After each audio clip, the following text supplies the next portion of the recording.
Bonjour et bienvenue à l'Évangile du jour. C'est Dorothée Ragier avec vous aujourd'hui. Je suis très heureuse de vous partager le verset qui va nous bénir, qui se trouve dans Philippiens 4, 13. Il nous dit « Je puis tout par celui qui me fortifie ». Alors c'est vraiment une parole puissante et c'est aussi une vérité que l'on doit faire rentrer dans nos cœurs. Nous pouvons tout faire, tout affronter, tout accomplir par Christ qui nous fortifie. C'est vraiment Jésus qui nous fortifie. Et il est avec nous en toutes circonstances. Il est avec nous dans le bon temps comme dans le mauvais temps, quand on est en haut et aussi quand on est en bas. Quelqu'un a dit, si je n'avais pas eu d'épreuves, si je n'avais pas connu de problèmes, je n'aurais pas su que Dieu pouvait les solutionner. Les hauts et les bas sont nécessaires. Les deux nous apprennent à grandir dans la foi et aussi dans la connaissance de la fidélité de Dieu. Alors quand Paul parle ici, dans ce Philippiens 4, 13, il s'adresse bien sûr aux Philippiens. Et les Philippiens, c'est vraiment une église modèle dans le Nouveau Testament et pour plein de raisons. En tout cas, il est très reconnaissant parce qu'ils lui ont fait parvenir de quoi pourvoir à ses besoins. Une offrande sûrement. Et il dit comme cela un peu plus haut, il dit « J'ai éprouvé une grande joie dans le Seigneur de ce que vous avez enfin pu renouveler l'expression de votre intérêt pour moi. Vous y pensiez bien, mais l'occasion vous manquait. Ce n'est pas à cause de mes besoins que je dis cela, car j'ai appris à être satisfait de ma situation. Je sais vivre dans la pauvreté, je sais vivre dans l'abondance, partout et en toutes circonstances.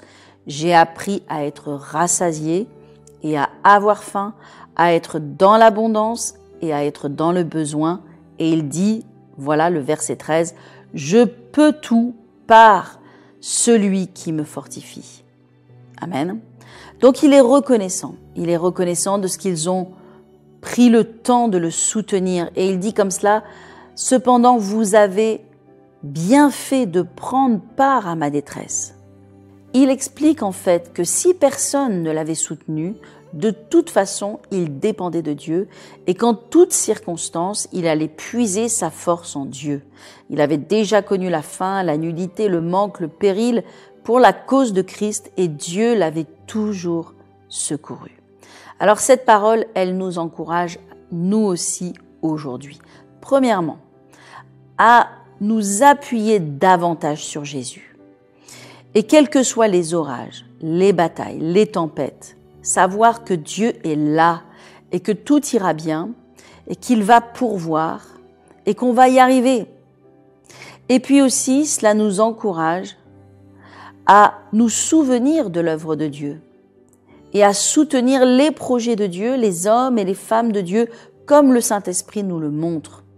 La générosité et la libéralité envers l'œuvre de Dieu est très importante. Dieu nous le demande et il nous y appelle. Paul avait des besoins et c'était important que l'Église pourvoie. C'est pourquoi Paul va conclure comme cela au verset 19. Il dit « Et mon Dieu pourvoira à tous vos besoins selon sa richesse avec gloire en Jésus-Christ. » Et nous savons que notre Dieu est riche et qu'il est capable de pourvoir à nos besoins. Alors je prie aujourd'hui que Dieu te fortifie dans cette journée alors que tu es en train de fortifier les autres et que Dieu pourvoie aussi à tes besoins alors que tu pourvois aux besoins de son œuvre. Que Dieu te bénisse et à très bientôt.